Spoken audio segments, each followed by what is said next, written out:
Howard, one of the things you've written about a lot is your sort of almost pathological dislike of macro forecasts. Why is that? Well, I mean, the main reason is that I've been in this business for 53 years, and so far I've seen no evidence that it works.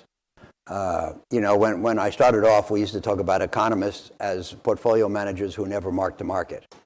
And again, I don't ever get hired for a job when the client doesn't say, "Can you show me your track record?" But I have never seen an economist's track record or a macro strategist's track record. And my last memo was entitled "The Illusion of Knowledge." It comes from a quote from the historian Daniel Boorstin, who said that the enemy of knowledge is not ignorance; it's the illusion of knowledge. Thinking you know something is much worse than acknowledging that you don't. And people in our business, a friend of mine read the memo and he said to me, "Yeah, but you have to take a position, don't you?" And my answer is, no, you don't have to take a position.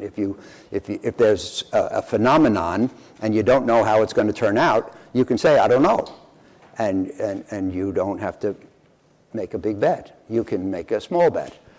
You might have an opinion, but I believe very strongly that it's one thing to have an opinion about something, and it's something very different to assume that your opinion is correct and act as if it's correct, and I try not to do so.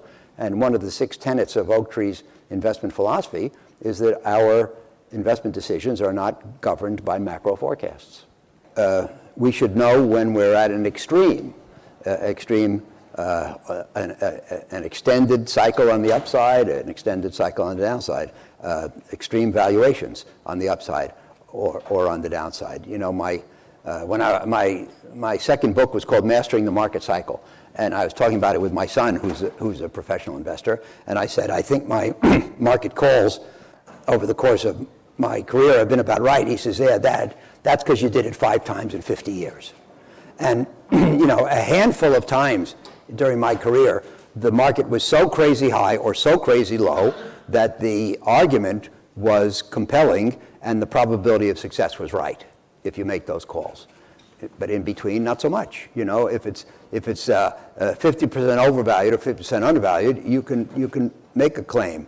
But if it's 10% overvalued or undervalued or 15%, you're unlikely to be right. And so I think the important thing is to know where we stand.